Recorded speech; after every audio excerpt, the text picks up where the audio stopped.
This is the Bottom Line Podcast. I'm Jimmy Finizzi alongside Neil Villapiano. We hope you're doing well. As always, thank you so much for taking some time out of your day to listen to us. We really do appreciate it. Before we get started, questions, opinions, you know the deal. Twitter at BottomLine, WMCX at The MVP Show. Use hashtag BottomLine. Don't forget, you can also download the Anchor app for your Apple or Android devices or go to anchor.fm and leave a voice message on there as well. And please, if you're watching on YouTube, be sure to leave a like and a comment right down below. Let us know your thoughts. And don't forget to subscribe as well as subscribe on Apple, Google, and Spotify, wherever you listen to podcasts. Just search for the Bottom Line Podcast, but please make sure that you include my first name, which is Jimmy. Neil, another week, episode 181 of the Bottom Line Podcast. We're getting closer to 200 episodes. How are you doing today? I'm good. I actually just finished up doing a recording of the Mofobo Network podcast. Just before I jumped on here, I had a great interview with Aaliyah Funchel. She's a sports reporter from Wichita. She graduated from Wichita State, and she's going to be getting her master's at Columbia. So she's nice. She was a great interview. She has her own network, I guess brand. Talking sports with Aaliyah, which is great. Right. And we were talking about, what happened obviously last week with the Washington football team and the whole Washington Post story that came out. And we also just talked about, what we need to do as a society to better understand that we need to treat women, in general, much better in the workplace, not just in the sports industry, but in the workplace in general. But it was a great interview. It'll be out later today. So, I'm assuming this episode will be out today as well, right? Yes. All right. So, yeah, it'll be out later on today around, between 5 and 7, depending on, when I decide that I want to. And also depending on when you're listening or watching this episode. So. Correct. And then it'll also be, it'll be a YouTube video as well being posted on Wednesday. So, very good. If you want to wait till you see, the video interview, you can certainly do that, or you can not. I don't really care either way. So, but please go check it out. It was a great interview. It was really insightful, and I enjoyed it a lot. Aaliyah was phenomenal, and I'm looking forward to having her on again at a different time. And it's great. She was awesome. Well, that's really wonderful to hear. I'm really looking forward to hearing and watching that interview. But glad to hear you're doing well. Me, I'm having my days, but I'm hanging in there, trying to be strong during these tough times that we're dealing with. What does that mean? I'm having my days? Well, listen, I'm gonna be real. I'm gonna be real for just 1 second here, because I'm sure that if you're watching or listening, you can vouch for me when I say this. I know, Neil, you can as well. I think we can all agree that mental health does play a huge part with pretty much everything you do. And well, with me, truthfully, it hasn't been all that great. But you know what? Today I'm feeling good. I'm feeling motivated. I'm actually feeling a lot better than I have been the past couple of months. Truthfully, I really had to push myself to actually do this podcast in particular. That's how much I've been struggling, mental health wise. But before anybody gets concerned, I am okay. I promise. Like I said, I'm doing a lot better than I have been. I still have my days, but I'm sure if you're listening or watching, you can definitely agree with the both of us that it definitely does play a key factor. So that's what I mean by me having my days, but I am feeling a lot better.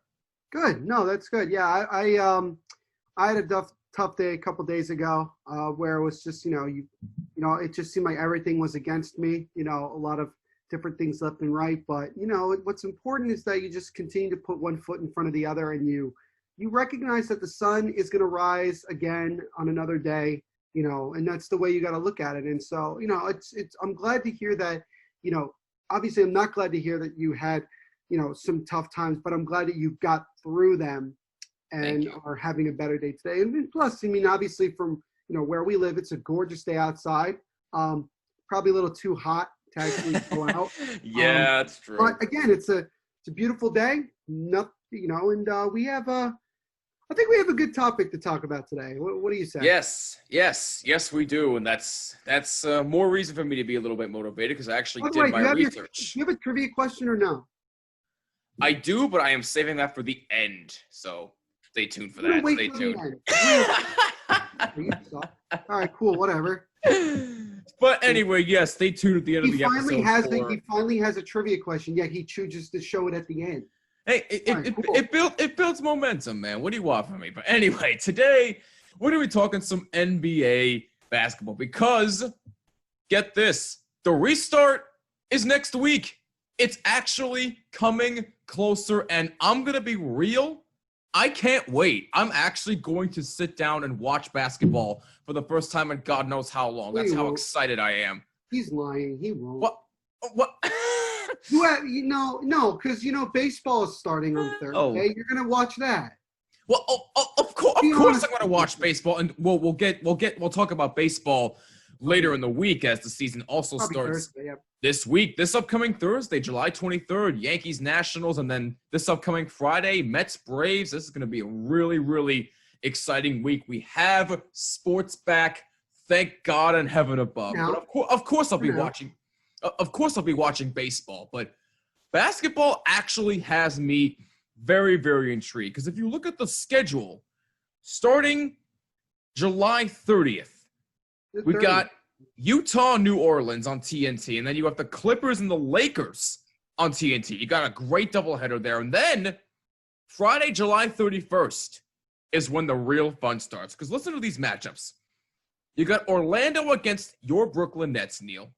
You have Memphis against Portland, Phoenix against Washington, Boston against Milwaukee. Yeah, don't say at. Sorry. No, because they're all in the same place. They're not going anywhere else. Yeah. For some reason, my brain forgot that for like a millisecond. We're not going to Boston. Okay. Boston against Milwaukee, Sacramento against San Antonio, Houston against Dallas, and then August 1st, Miami and Denver, and then so forth and so forth. But these are going to be really, really exciting regular season games. If you forget, all teams are still going to be playing 8 games remaining of the regular season, and then that will determine the seeding for when the playoffs start. But we particularly wanted to go over a couple of the big teams that are in there and really what the biggest questions are for each team and who's going to be an X factor, all that fun stuff, and more importantly, who Neil and I think will ultimately win the NBA championship, or as we're going to call it, the quarantine COVID-19 championship, or at least I'm calling it. Nobody else is calling it that. Well, I am. It's the first time you're hearing it from me. So are we calling it the COVID Cup? Is that what we're going to call it now? That'll be fun. But no, in all seriousness, we'll talk about who ultimately is winning the NBA championship. But I got to be honest. As much as people are hyped up on the Lakers and Clippers, I think it's going to be a bit of a toss-up here because, well, first of all, we're going to get into the Lakers and Clippers in a little bit, but let's look at the Milwaukee Bucks here, first of all, because the Bucks, I feel, aren't getting – they are getting a lot of attention, but not as much as you would think. Now, what do I mean by that? Well, first of all, they come into the restart – What planet are you living on? What planet are you living on that they don't – what are you talking about? Oh, my God. Well, explain. No. Explain. I want to hear this. Let me explain. Yeah. First of all, they come into the restart with a record of 52-12, which leads the NBA in wins. Their remaining schedule, Boston, Houston, Brooklyn, Miami, Dallas, Toronto, Washington, and Memphis. Now, I understand Giannis is definitely putting himself in the conversation to not only win MVP again, but to repeat for the second straight year. I mean, the guy is an absolute monster. Especially, have you seen his game on defense recently? Because I feel he's always been a good defender. What's that? I mean, in my opinion, he's always been a good defender. Well, thank you. I don't think that gets enough credit. That's one of the factors by why I'm saying that. I think there's some geniuses out in the world that think he's soft, that he doesn't play, like he's not as aggressive as he should be. But right. I disagree. When you're that tall, when you're 7 foot or nearly 7 feet, you don't have to be that, massively intimidating because people are already intimidated because they're like 8 inches shorter than you are. So I mean, that's the way I look at it. Yeah, no, you're absolutely right. But that's why I'm saying Milwaukee isn't getting enough attention. It's because of their defensive factor, because their defense is a severely underrated part of their game. Because listen, their defense is the best in the league. I get that, but it's also severely underrated because nobody's talking about that, considering the fact that the Milwaukee is an offensive machine right now. Is anybody talking about how good they are defensively? Barely anybody I know, at least. So I think it's a very underrated part of the conversation, and that's why I think they're not getting as much attention as they should as a full team. They're getting more attention offensively because they're that dominant. But defensively, in my opinion at least, I don't think they're getting that much attention. Their defense is the best in the league with a rating of 101.6. And then you also have guys like fellow All-Star Chris Middleton and Eric Bledsoe, who I think have been huge X factors for the Milwaukee Bucks. They have been great. They have been great assets to Giannis and the entire Milwaukee Bucks staff. But here's the big question. Will they be ready?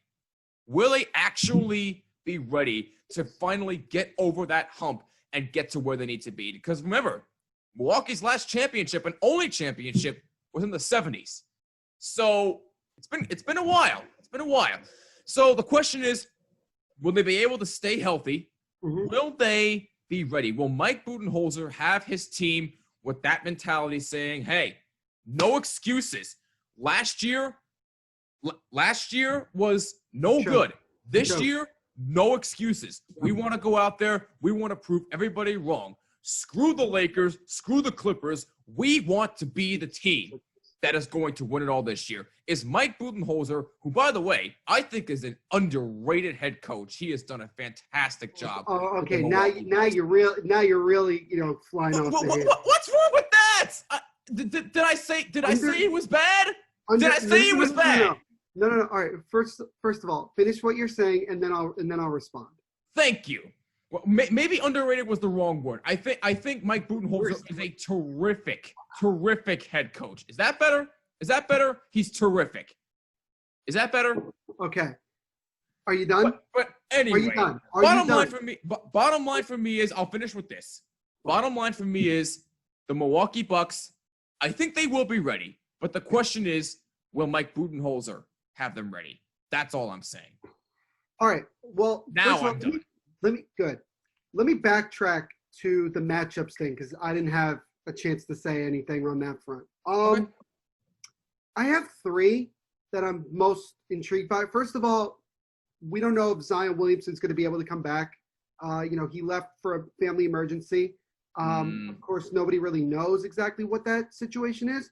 But if he does come back, we certainly hope that he and his family are okay. Absolutely. If he does come back, then I want to see Zion play John Morant. Whether it's in the playoffs or not. Can you imagine that matchup? Are you kidding me? No, it'll be fun. It'll be fun because again, it will help really. It's 2 of the young stars of the game. Going at it, which is good. I think the next one, and this is probably the second biggest matchup, is just LeBron versus the Western Conference. For about 15 years, let's be honest, LeBron has been constantly criticized about, he does so well in the Eastern Conference because it's weak, which I do agree with. Well, it is. I do agree with. So now this is his first opportunity because remember, the Lakers didn't make the playoffs last year and he was hurt. They didn't play. So this is LeBron's first opportunity to play against the Western Conference in the postseason. So, and LeBron actually retweeted or commented with retweeted with a comment from some random fan that said, "Oh, LeBron, can't beat the Western Conference," and he goes, "I've been hearing that for 15 years." This is that opportunity for him. This is that opportunity for him to really go up against the powers of the Western Conference and really try to, win a championship. And I think it was Mike Malone, the head coach of the Denver Nuggets, said this will be the toughest championship for any team to win. Any team in the NBA, it's going to be the hardest championship for them to win. So it's going to mean that much more to whoever wins it all. It's going to be much more deserved. It's going to be, definitely well earned without a doubt. And, LeBron versus the Western Conference, I'm very interested in seeing. The biggest one is the NBA versus COVID-19 is my biggest matchup of this entire thing. Because look, we've already had a handful of different situations with players getting COVID-19. Michael Beasley didn't even have a single practice with the Brooklyn Nets before he got COVID-19 and had to leave. But So, by the way, speaking of that, from what I heard just now, no positive tests recently from any NBA players, which is fantastic news. Right, recently. But we have to keep this in mind. They are playing in a state that is a hotbed for COVID-19 right now in Florida. And even though they are in a bubble, remember, there are people that work at the hotel that are not really technically part of the bubble that come from other places that they may attract the virus and then spread it to people within this bubble. So again, it's not like the NBA is going to go the entire time without having another case. It's going to happen. I just want to know how far can they get before it just gets out of hand. Right. And my question is this: if a star player, one of them, gets it, is that going to stop the entire thing? Because we've already had players who have gotten it, and it hasn't really totally stopped the NBA from doing its return to play. Right. But if someone, say like Giannis or LeBron, Kawhi Leonard, Luka Doncic, if they get it, especially once they actually start playing against each other, is that going to stop everything? I don't know. So that would probably be the biggest matchup: the NBA versus COVID-19. How is it all going to go down? That's what I want to. We'll see. I can definitely attest to that. Let me now go to what you said about the Bucks. Number one, I do get where you're coming from with the whole defensive thing. But as far as in general, are they talking about the Bucks? They are, because number one, they're the best team in the NBA going into. They are definitely the favorites in the Eastern Conference to go to the NBA Finals. They are one of the favorites to win it all. Right. The reason that their defense is not recognized is simply because they blow out a lot of the teams that they face. So they would get recognized more for their defense if they were winning a lot of close games at the end where their defense came through and made a big play. That's why they're not being recognized. But as far as just in general, they're absolutely being recognized. So that I would disagree with what you say. The other thing with Mike Budenholzer being underrated, again, I disagree. Because I think 2 years ago you could have said that. Now that you look at what Budenholzer did last year and what he's been able to do this year with the Bucks, he's terrific. He's one of the best coaches in the NBA. I don't think there's any question about it. And I'm very happy for him because he's one of those guys that, worked his way to getting to where he is. He's not somebody that just, took over a team and boom, he just came off the ground running. Like, no. This is a guy that came from the Greg Popovich coaching tree that became a legitimate and very talented head coach. And now he's showcasing that. And you know what? Like, yeah, they have Giannis, but they also have a lot of role players that are very good. I mean, you have like Brooke and Robin Lopez that are still very, very consistent and very good that can help off the bench. Chris Middleton is one of the most underrated players, I think, in the NBA. He doesn't get enough credit, but he does. You have a revived Kyle Korver who can still knock down threes, okay? So, and Eric Bledsoe, is much happier, it seems, playing in Milwaukee than he did in Phoenix. He's actually on a winning team now. Oh, and by the way, they have Dante DiVincenzo, who everybody thought was a dumb pick when the Bucks took him because he's been another X factor. Well, yeah, that's what I'm saying. He's an X factor on that team with the three-point shooting. Giannis doesn't have to worry about the mid-range and everything like that as much because they already have enough players that can do that. He is down low. He is going to be aggressive, and he does play defense, okay? And they do play defense. But the reason that they're not talked about enough is because they blow out a lot of the opponents that they face because, newsflash, again, the Eastern Conference is weak as hell. So that's just how it is. So those two things that you said, I get where you're coming from, but I would just have to strongly disagree because I think it's fair that I'm speaking for a lot of people within the NBA and basketball that the Bucks are going to be one of the favorites coming out of going into the, getting to the finals and probably one of the favorites to win it all. I agree with that. So I was gonna say I definitely agree that they're gonna be one of the favorites. I listen, maybe those were the wrong terms with what I said. I actually do think Mike Budenholzer is a terrific head coach. And if anything, maybe, just maybe, he should be a candidate for Coach of the Year. Maybe. Maybe. I could be wrong, but if anything, maybe he should be one of the candidates for Coach of the Year.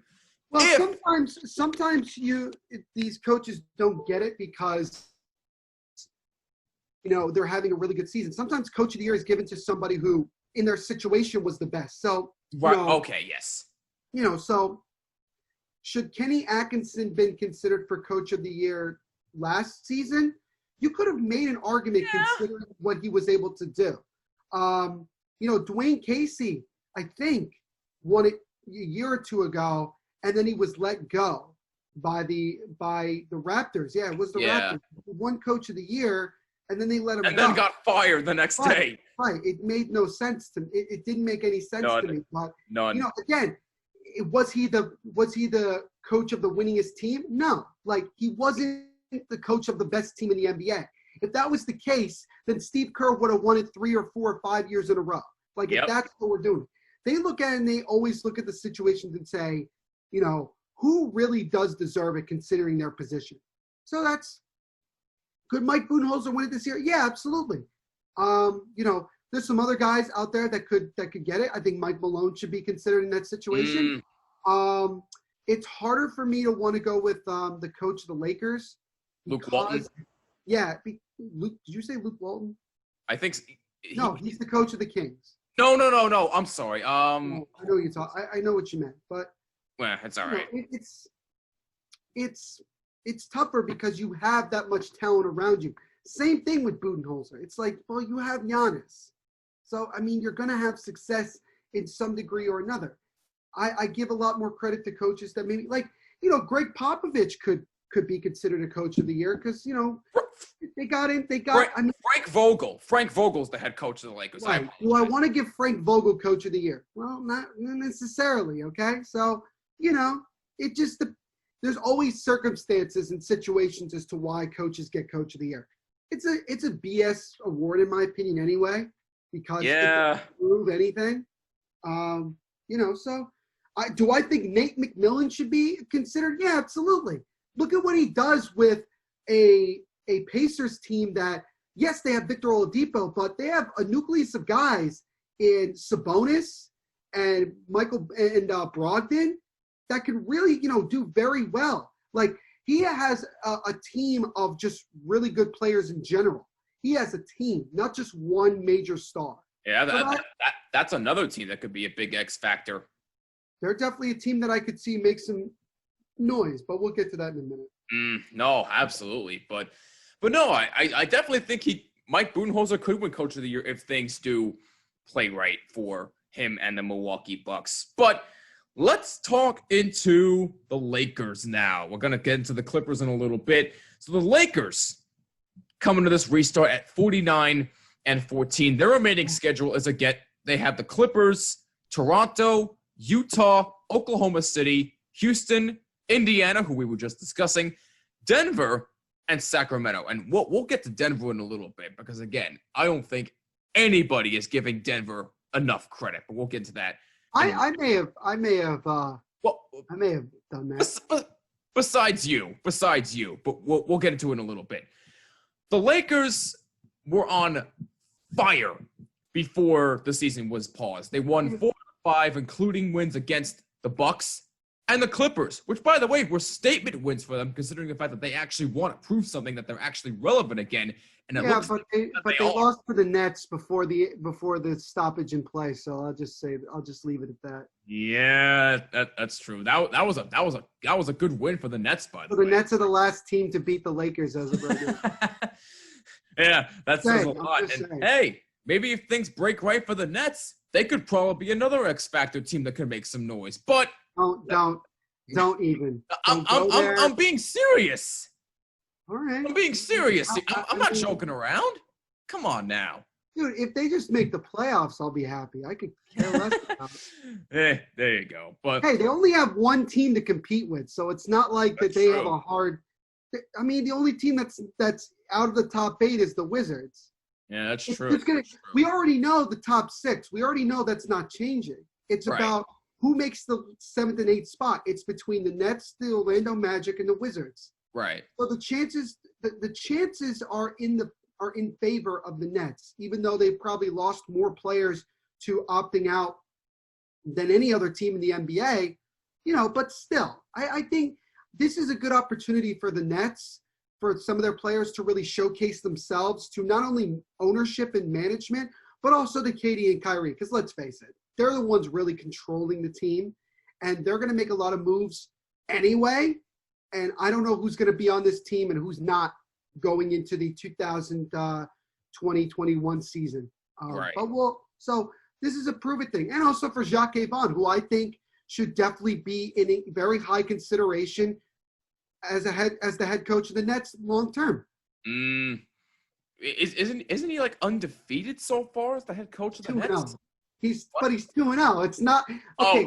Okay. Well, that means nothing right now. That means nothing. And he did beat the Lakers, so I mean, my God. You never know. Yeah, no. I'm a big Jacques Vaughn fan, even though he didn't do well with Orlando when he was there, but that's because they had nobody, and you can't really fault him that much. Right. He has a better team, but not the full team. Like Kyrie's not playing. Katie was never going to play. Dinwiddie's not there. He has a team that's going to be relying on a lot of role players, and I think it'll be interesting. They'll be an intriguing team to watch. I know that their first scrimmage is tomorrow against the Pelicans. Yes. Okay. They play the Pelicans in a scrimmage. I don't know if they're going to broadcast it. I kind of hope they do, just because I want to watch and just see because they have a bunch of new guys: Lance Thomas, Tyler Johnson, Jamal Crawford, which the Nets get extra brownie points for finally giving Jamal Crawford an opportunity to come back. Jamal Crawford should have been on a team 6 months ago. Maybe not now, but again, Jamal Crawford is gonna be fine. Yeah, it's nice to see Jamal Crawford getting another chance. Let's go back to the Lakers. No. It's totally fine. We had to have that discussion because I think the Nets can be another big X factor here. But going back to the Lakers, they won 4 of their last 5 going into the season pause. And let's face it, LeBron. I mean, what more can you say about LeBron? He's another serious candidate for league MVP. I mean, the guy is just. He's just a machine at this point. 17 years in the league, 35 years old, and just not showing any signs of slowing down anytime soon. And Anthony Davis, I mean, the guy had a down year last year, but let's face it, the Lakers weren't that good anyway last year. They didn't make the playoffs. But Anthony Davis this year has rebounded and is having a tremendous season. Well, let me cut you off for 1 second. Sure. Anthony Davis, this is his first year with the Lakers. Oh, first year. I'm sorry. First year. He was on the Pelicans last year. He was hurt most of the year. He had that whole thing with basically he just wanted to be traded, and the Pelicans obviously made that decision. Right. To trade him. I did forget. So was it a down year for him? I did forget that. Yeah, was it a down year for him? Yeah, because he was hurt. But obviously playing with LeBron, playing with the Lakers, having a chance to go win a chip, obviously he's gonna definitely have a bounce back year, and he has absolutely. I just wanted to clarify that. No, that's fine. And that just goes to show again why I'm not a big basketball fan, and that's why we have Neil here. But anyway, I digress. But Anthony Davis has been absolutely tremendous for the Lakers this season. And, Neil, we sort of brought this up earlier. This might be LeBron's best and last chance to win his 4th NBA championship, because if he doesn't, If he doesn't, then I don't think he may have any more. Well, he'll have more left in him. But what are the Lakers going to be if they don't win the title? Are they going to go downward? Are they actually going to get better? We don't know how the Lakers are going to do. But this might be LeBron's last chance, because who knows how much longer he's actually going to play. But I digress. Here's the bigger question for the Los Angeles Lakers. How are they going to replace Avery Bradley? Because we all know the answer already. Avery Bradley opted out to remain with his family, and hey, we know the answer. Completely understandable. We wish Avery Bradley and his family nothing but the best. But they just signed J.R. Smith.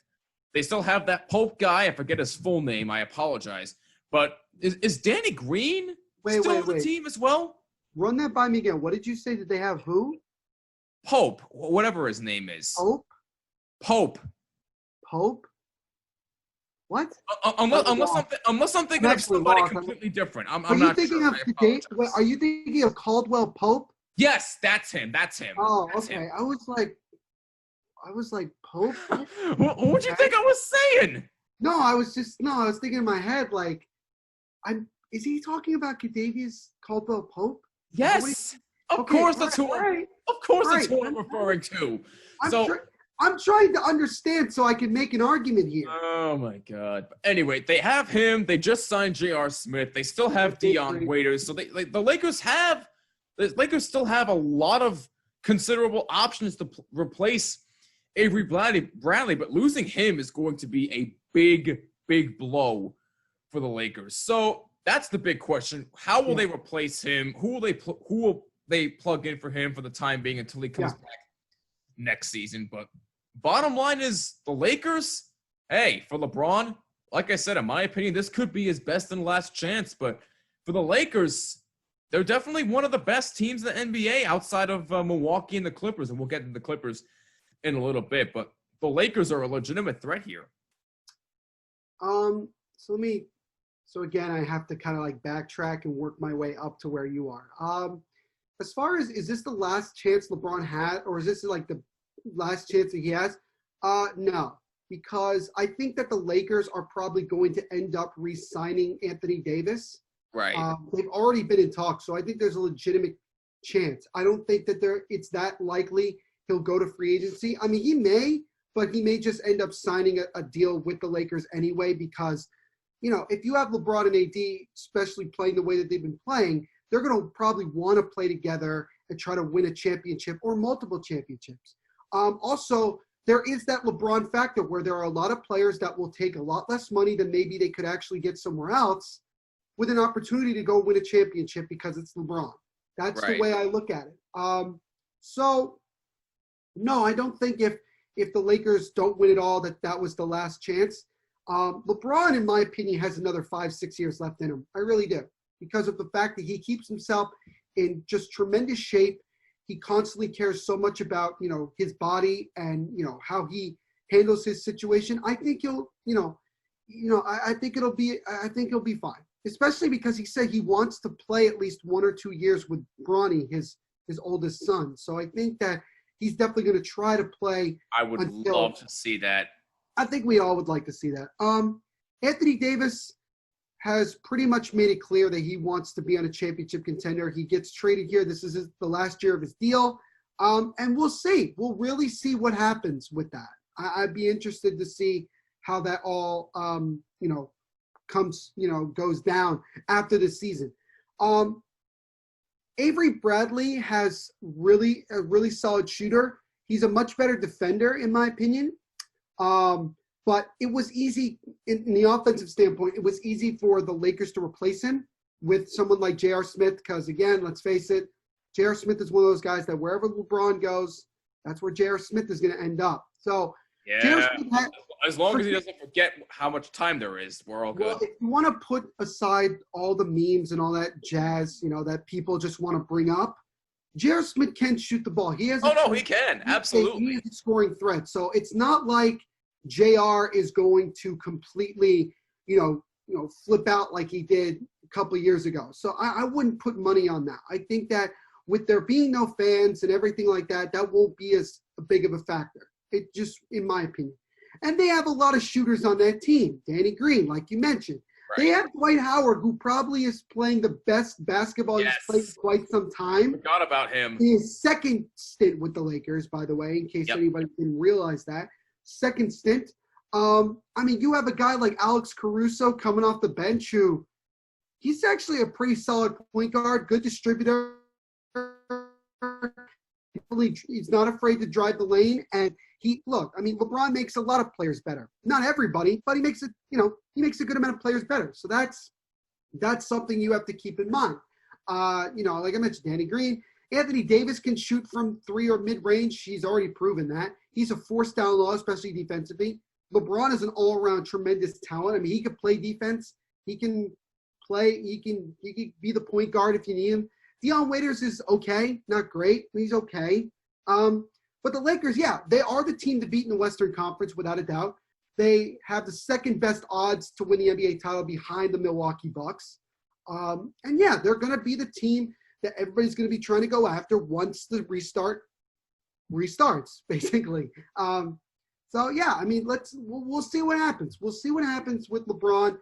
I think that I think there will be a minutes limit for some of their bigger players because they've already made the playoffs. This is just to kind of get them back into some form of shape so that we can get ready for the postseason.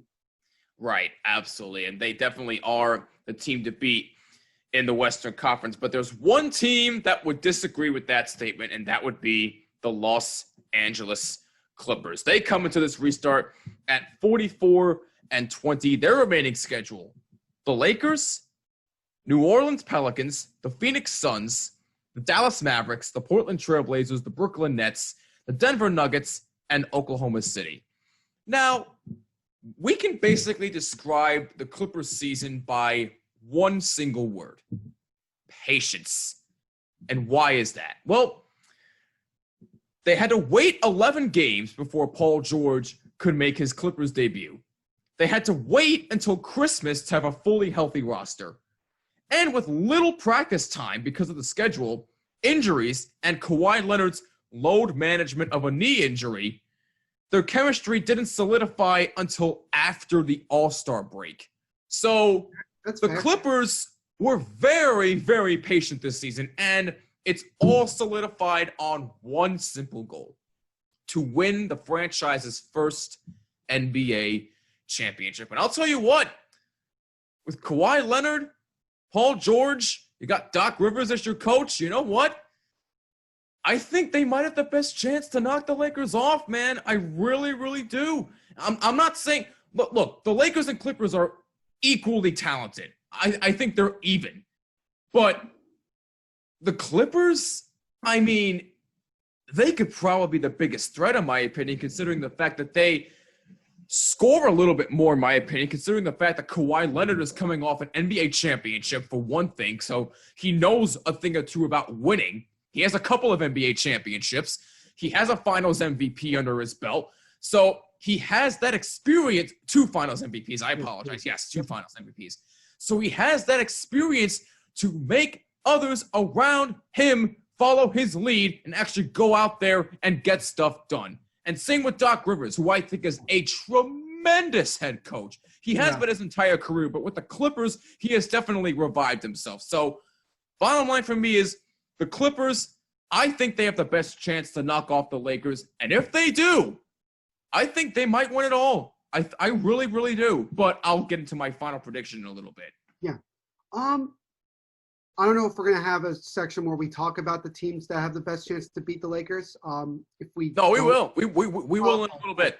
So I'll save that for – but talking about the Clippers, the biggest thing that you have to remember is that they are probably the best all-around defensive team in the NBA because Absolutely. You have Kawhi. You also have Patrick Beverley. You have Lou Williams. Those 3 guys are 3 of the top 5 defensive players in the NBA. I mean, those guys, they live off of playing defense because the old saying goes, defense wins championships. Yep. Doc Rivers, he knows. He knows what it takes. And he understands Kawhi very well. He understands that Kawhi is going to do his thing, and he's going, when it's time to play and when it's time to really come through, Kawhi's going to do that. That's just who he is. Kawhi is not a big, emotional type of person. We did see that a lot when they won the NBA championship. Also, when he hit that game-winning shot against the 76ers in the second round last year, he'll do. But as far as he has a workman-like attitude, he's just going to focus on that. Paul George, healthy, ready to go. That team is ready. That team is certainly ready, and they pretty much have 2 main objectives. A, they got to beat the Lakers. Because I think if they were to go on and win the title but don't play the Lakers, people would have a problem with that. Yeah. But I think if the Clippers were to go and play the Lakers, beat them, and then go win the title, that would be full vindication. That would be absolute vindication. People would give them all the credit, absolutely. And we would say, I think Kawhi Leonard has cemented himself as possibly the best player in the NBA. I understand why people were saying that last year. But again, LeBron was hurt. KD got hurt. I mean, we as fans and as analysts, we want to have it. We want to have, there be absolutely no excuses or no reasons as to why something happened or didn't happen. Right. We want full vindication. If the Clippers were to win the NBA championship, beat the Lakers, and maybe even just have to go beat the Bucks, right, in the finals, full vindication right there. Right. Absolutely, Clippers deserve it, no doubt about it. That's the way you look at it. And so we'll see. But I think defense is going to be the biggest thing you're going to watch for with the Clippers. Paul George,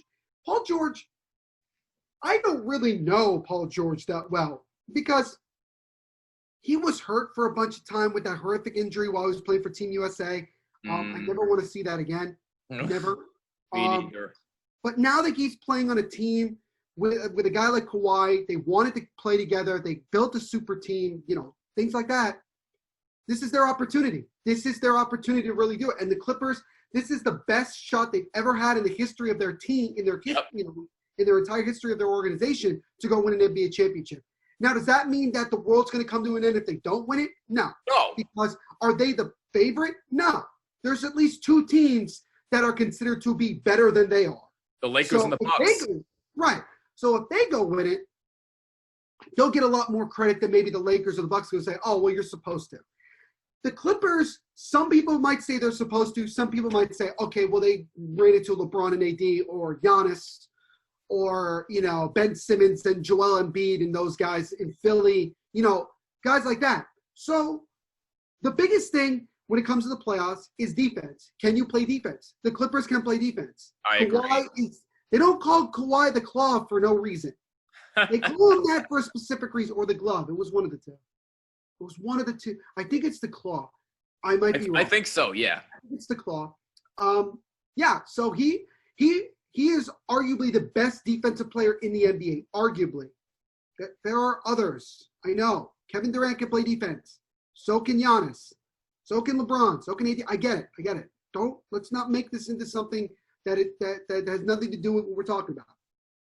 So the Clippers, yes, they do have a legitimate shot.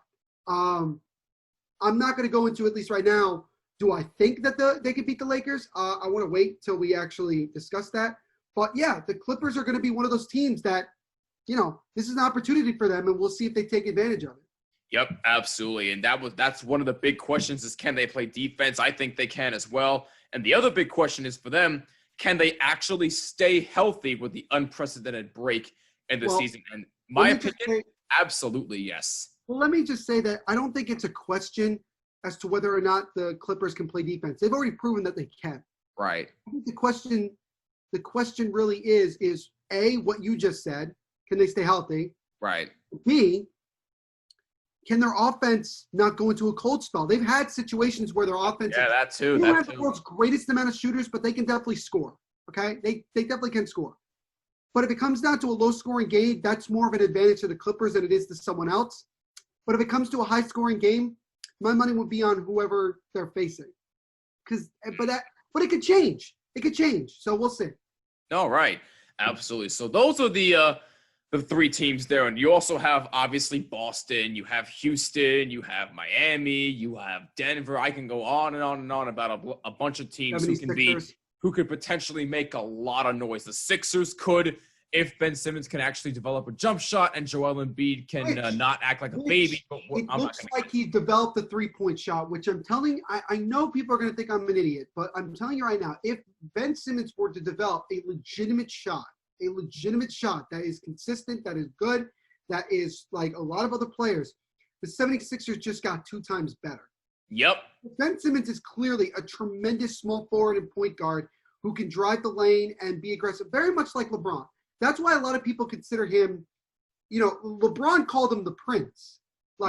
Because basically LeBron, the next second coming of him is Ben Simmons. If Ben Simmons can develop a very good jump shot, and if we see it in this return to play, I got to be honest with you. Like, that's Yeah, gonna no, be a they huge could, threat to anybody in the Eastern definitely make a Conference. lot of noise if that happens. Absolutely. They're probably the biggest threat to them, other than the Raptors, who I think should get talked about more. But again, we'll go into that in a little bit. Thank you. The 76ers are going to be a threat to the Bucks, but let's.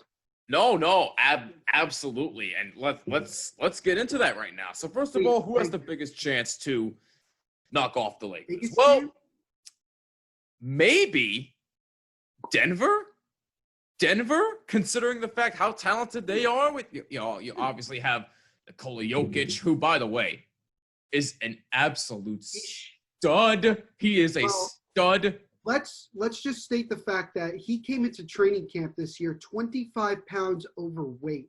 Yes. He was massively overweight when he got to the NBA this year, when he got ready for the season. During quarantine, he shed 30 pounds, and he put that weight back on into muscle. Oh, my God. And Nikola Jokic is the most athletic big man in the NBA. He can play the point guard position. If you've seen the way this man looks right now, he looks tremendous. He looks like an absolute monster. He could honestly play all 5 positions at one point. He could be the shooting guard. And that makes Mike Malone's job a lot easier, because then you could create different matchups that could really, really put you. Because if you put Nikola Jokic at the 2 and you're playing the Lakers, do you think that the Lakers are going to be comfortable having Anthony Davis play the 2? Hell no. At the same Hell matchup? No. I don't know. Does that mean you put LeBron on him? Probably. Or you put Danny Green, who's not the world's greatest defender. I mean, Nikola Jokic, if he is, it looks like he's matured a lot over 14, which is great. He's going to be the guy that everybody follows. The Nuggets have some of the youngest talent in the NBA that nobody talks about. Okay, like that's the thing with the Nuggets. Here's the thing: there are 4 guys that I look at with the Nuggets that are going to be the catalyst for them. One of them you have to look at is Jamal Murray. You have Nikola Jokic, Murray, Gary Harris, and Michael Porter Jr. Now, I think, are we going to talk about X factors, like who we might see be X factors? Yeah. And that team can definitely be one. Well, no, I was talking about individual players. I thought we were talking. No. Yeah, of course. Michael Porter Jr. can definitely be. 3, and I'll talk about Michael Porter Jr. a little bit more in a couple minutes. But Jokic, like I said, he dropped 25 to 30 pounds during the work stoppage, and was without a doubt in his best shape of his entire freaking career. Yes. Mike Malone is a very underrated coach, and what the Nuggets have done that some teams are not comfortable with all the time is just building their entire team through the draft. They literally have just gone through the draft and have developed the team that they have through the draft. The Nuggets could have knocked out the Blazers in the second round of the playoffs last season and could have gone to the conference finals against Golden State. And with KD out, I know you had Steph Curry and Klay Thompson, but you know what? They might have had the best chance of anybody to go beat Golden State and upset them, possibly, last season. The Nuggets are the 3rd seed as of right now, I believe, in the Western Conference. Yes, you're right. At one time, they were the number 1 seed last season. And they are a team that is ready to take that next step. And ladies and gentlemen, there are no fans. Nobody is playing in their home arena. It's just basically old school basketball, 5v5 in a gym, like you'd be playing against your friends when you're young. I think a lot of the time it's going to be 50-50. It really is with these teams. It's going to be harder to put an advantage to any team in the playoffs.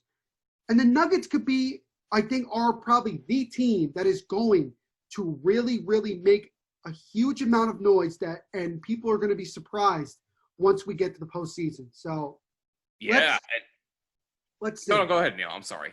Well, no, that they are one of the teams that I think could very well knock off the Lakers. Because I think that's probably what we're discussing right now, right? Like who can knock off the Lakers? Definitely. And another team that could, Houston, if they can finally get over if they can finally get over that hump. If for some reason James Harden can actually overcome his playoff woes, then Houston does have a legitimate chance. I'm not saying that they're automatically going to, but if everything actually breaks right, watch out for Houston, man. I still think they're a dangerous team. Well, they made the mistake of trading away Clint Capella, and they're going with this 5-man, smaller guard like offense, which could work in some games, but when you get to the nitty-gritty of the postseason, it's not going to work because who the hell are you going to have going up against Anthony Davis? That's true. Nobody is going to be close to that. LeBron's going to have a field day just literally giving it to Anthony Davis, and nobody's going to be able to slow him down. So the Rockets, in my opinion, don't have much of a chance. Also, James Harden hasn't even returned to the team since he got COVID-19. Same thing with Russell Westbrook, your two main players. If by some chance they're not playing, the Rockets have no shot in hell. They don't. I'm sorry. And honestly, Mike D'Antoni, this is it. I don't think he's going to be Mike D'Antoni. I don't think he'll be the coach after this season. The only way he stays on is if one of two things. One, they make a run and go 7 games in the Western Conference Finals, or if they win it all. Anything other than that, I don't see them retaining him. That's the way I look at it. So I would disagree with you and say that I don't think that the Rockets have that legitimate of a shot.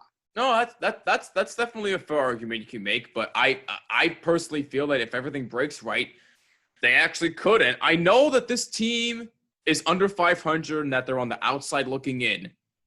But if everything breaks right for them, Portland could make a lot of noise. Because Damian Lillard, CJ McCollum, I mean, I could go on and on and on. They're just, the two of them alone are dominant.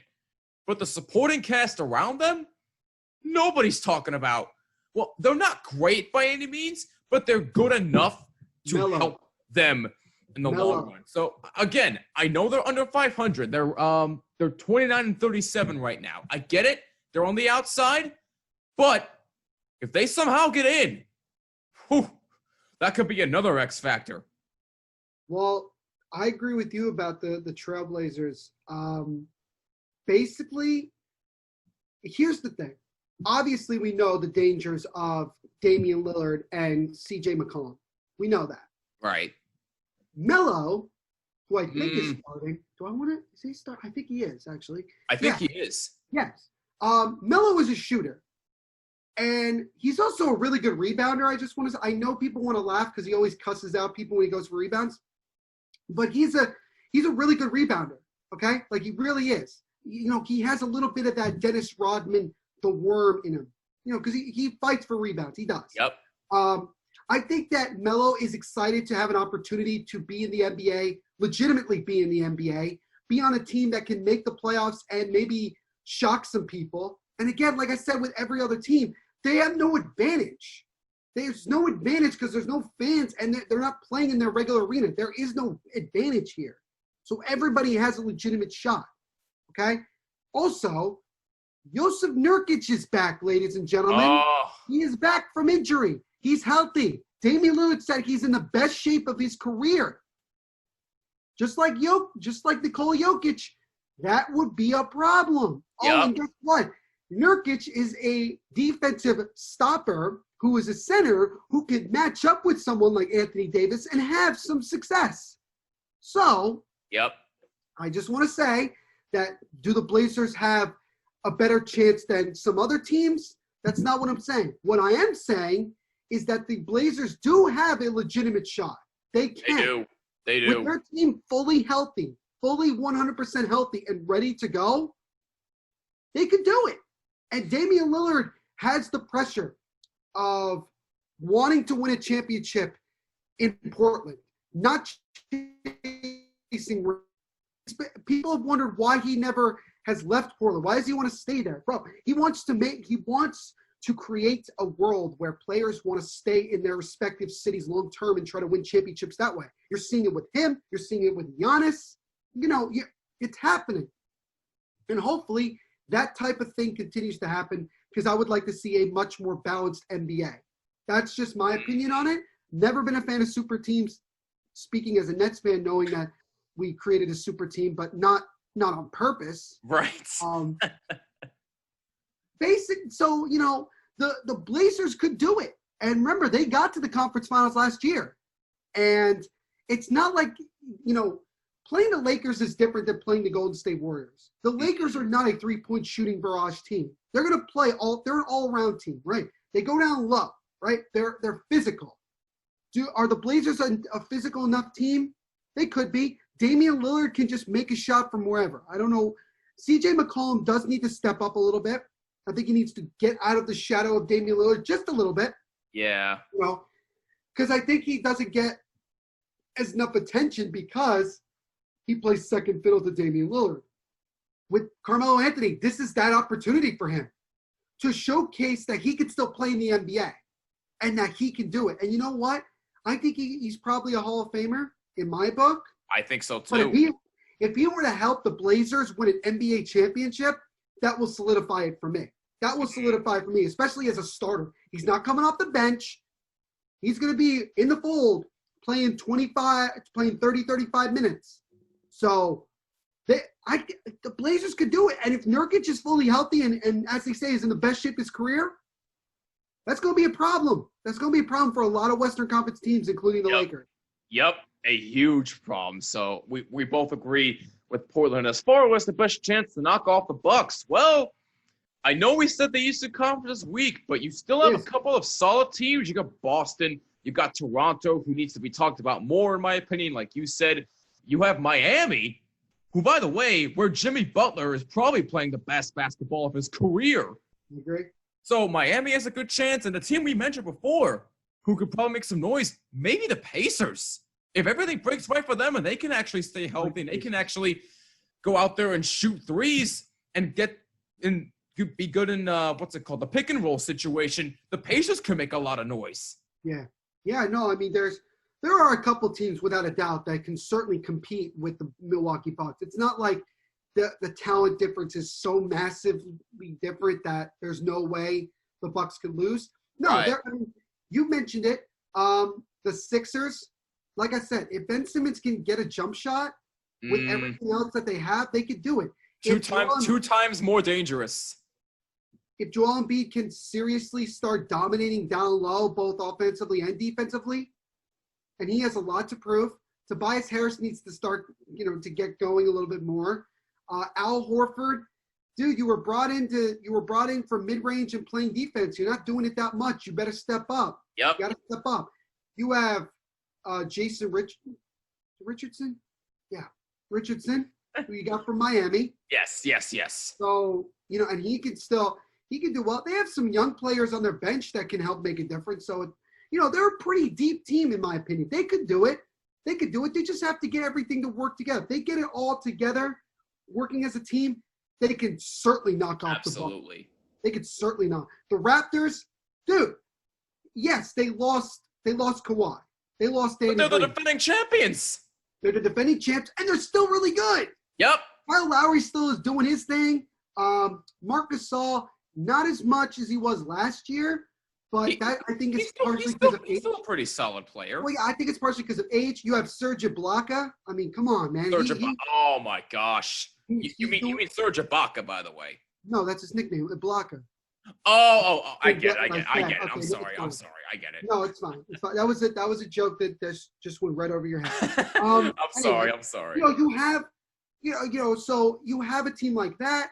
You have the Pacers that have another one of the more underrated coaches in the NBA, Nate McMillan, with possibly Victor Oladipo playing. They're trying to work that out. I would like to see Victor Oladipo play. Sabonis, Brogdon. They have a good team. They have a good young shooting team. So they could definitely make some noise. But I do think that the Sixers are probably the best team in the East that can knock off the Bucks. just because of the depth. Because it's not just about the starting five. It's about what you have coming off the bench. Do you feel confident to put some other guys in different situations that could come through when you need them to come through? I think the 76ers do that. If it works out, if Brett Brown can get them to play as a team and really just have the chemistry flowing, they'll be fine. If they're going to play like they were playing most of the season, I don't have good hopes on that. Yeah, so long as Brett Brown doesn't try to imitate Greg Popovich and work his own system, then I think we're good there. Well, we'll see. But as far as the Bucks are concerned, yeah, I would say the 76ers have probably the best chance. After that, I would say the Raptors, and then I would probably say the Pacers. Yeah, definitely. It's definitely gonna be a dogfight. We definitely coincide there. So real quick to wrap this up, who do we think will ultimately win the championship? And like I said, it could go either way. We know the Lakers and the Bucks are the favorites, but like I said earlier, it's going to be a toss-up because you have a lot of talented teams with a lot of depth who could potentially knock off those two big seeds. But with that being said, I'm still going with the Los Angeles Lakers. I'm sorry, I cannot go against LeBron and Anthony Davis. I cannot go against that dynamic duo and the supporting cast they have around them. And I think Frank Vogel has done a terrific job with that team. So give me. He hasn't done anything. He literally coaches LeBron and AD. He doesn't have to do jack squat. Yeah, that's definitely true. But saying. No, you're not wrong there. But I give Frank Vogel more credit for what he did with Indiana than he's doing with the Lakers. Because also you have Jay Kidd as your assistant. You know, it's just, you know, I don't know. I don't like. That's why I don't think Steve Kerr is as great of a coach as people say he is. Because look at the team that he freaking has. That's true. And by the way, when he didn't have his stars playing, were they that good? No. Nope. So, you know, that's why I don't think Frank Vogel has done that great of a job. Most people would have done really well with what they had. Even Luke Walton, if he had stayed, he would have been fine. No, that's a fair argument. But bottom line for me is I think the Lakers will be ready. LeBron, I mean, I can't say any more about LeBron. Anthony Davis, I can't say any more about him. This could be Dwight Howard's last chance at a title, depending on how long he may last in the league. I don't know how much longer he has left. So this could be Dwight Howard's best and last chance as well. The supporting cast for the Lakers, their bench is terrific. Give me the Lakers to win the NBA championship. I think that's fair. I mean, obviously, it's a pick that most people are going to go with. People in Vegas are going to put money on. The team that I picked is someone that I think I've already gotten flack for doing this because people are saying like because I just want chaos, and it's like this team winning it would not be chaos. This would be just a good closure to what has been a really weird year in the NBA and sports in general. Because again, in this year, anybody can do anything. Right. Anybody can win. And that can be said in any sport that's coming back. The NHL, the Columbus Blue Jackets could win the cup just because. You know? 'Cause again, there is no home ice, home court advantage right now. There isn't. Everybody's playing in the same place. There are no fans. There's none of that like extra, you know, attention-grabbing things going on. There's no extra pressure. It's just basketball. It's just back to simple playing basketball, okay? And I saw it watching the TBT tournament the last couple of weeks. That's whatever. If you saw it, that's basically what you're going to see when the NBA returns. That's what you're going to see. Right. And don't try to – and again, once it actually starts, it's just going to be basketball again. People are going to forget about people wearing masks, no fans, all that stuff. They're going to forget about it because it's just basketball. Like, that's just what we're going to see. So with that being said, my prediction for who I think will win the NBA title is going to be the Denver Nuggets. Oh! Denver Nuggets are going to win the NBA title, and here are my reasons why. First of all, I want to give a lot of props to Tim Connolly, the general manager of the Denver Nuggets, for putting together this team the last couple of years. Like I mentioned, through the draft, and constantly building a team organically. That's the way we call it. We call it organically. There are 4 guys that I mentioned before that are going to be X factors: Nikola Jokic, Jamal Murray, Gary Harris, and Michael Porter Jr. You also still have Paul Millsap, who will play tremendous defense, and Will Barton, who is a solid player. He's not great, but he's a solid player. Isn't Bol Bol also on the team? Yeah, like at the end of the bench, but that doesn't, Bol Bol needs time to develop. He's not ready. Right. And you also have Miles Plumlee, who's actually not bad. So like I mentioned before, Jokic, he was 25 pounds overweight to start the season. We go into the work stoppage. He's waiting around. What does he do? He works on his weight. He drops 30 freaking pounds. He's muscular as hell. He's coming off of obviously having COVID-19, so he understands what's going on. He'll be more determined than ever to try to really showcase himself, because I don't think people give him enough recognition because he plays in Denver. Yeah. And it's an irrelevant franchise or whatever. But this is an opportunity for him on a condensed, somewhat national stage to really showcase himself. Same thing with Jamal Murray. The biggest question I have is maturity, because they're all very young. I think the oldest player is Millsap, who's only, 31? He's not that old. He's not that old. Obviously, Jokic, Jamal Murray, they had some really awkward, very uncomfortable things happen to them this past season. That's going to be a question.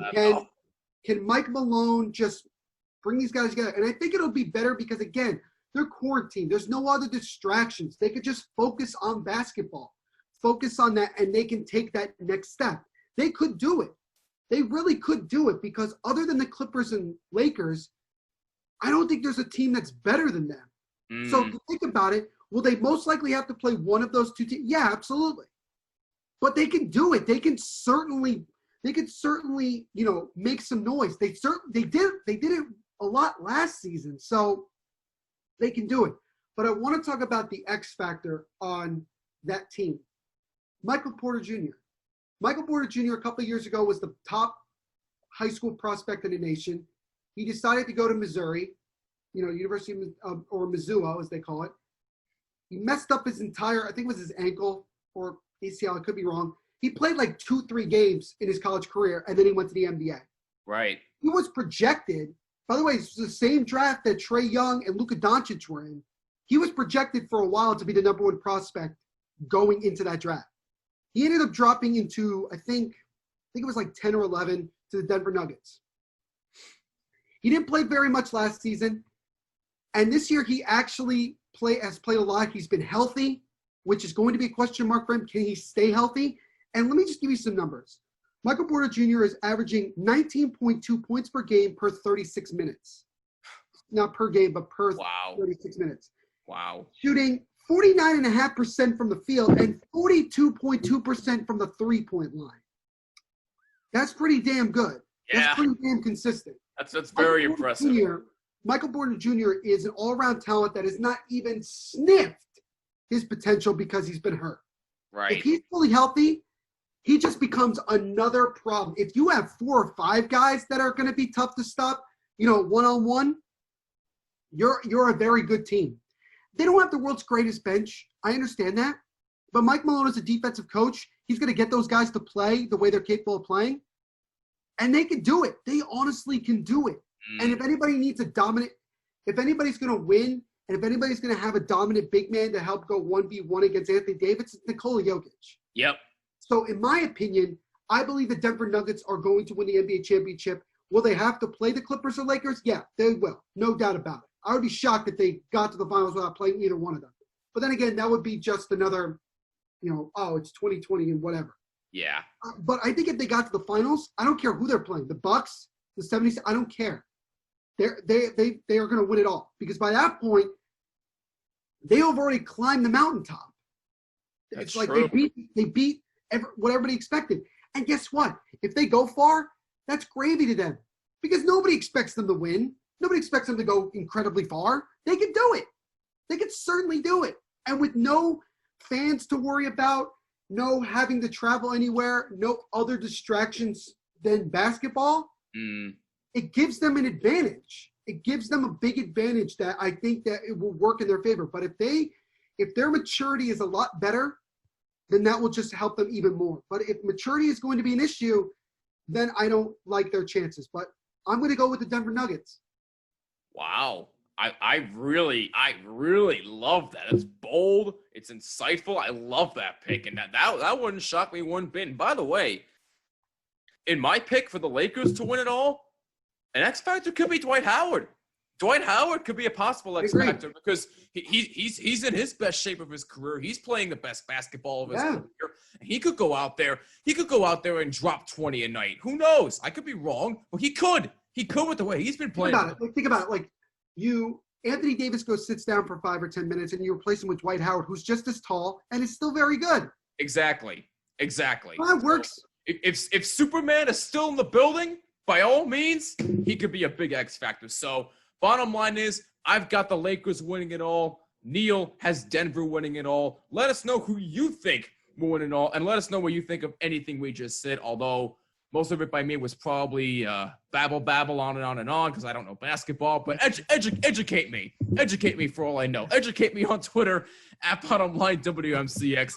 And be sure to tweet Neil as well at the MVP Show. Use hashtag BottomLine. Don't forget to leave a voice message on Anchor as well or at Anchor.fm. And please, if you're watching on YouTube, leave a like and a comment down below. Helps out tremendously. And please subscribe as well so you don't miss a single episode. And also subscribe on Apple, Google, and Spotify, wherever you listen to podcasts.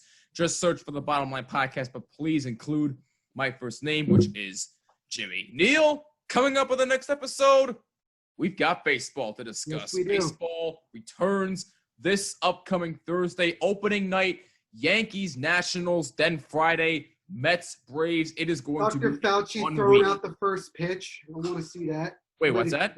Dr. Fauci throwing out the first pitch. I heard about that. That's gonna be tremendous. So Neil and I will give our final expectations for the Yankees and Mets.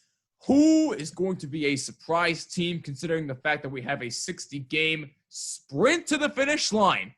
This ain't gonna be an easy season, ladies and gentlemen. We can guarantee you that right now. We'll give our final expectations for both New York teams, and we'll give our final predictions on who will go to the World Series.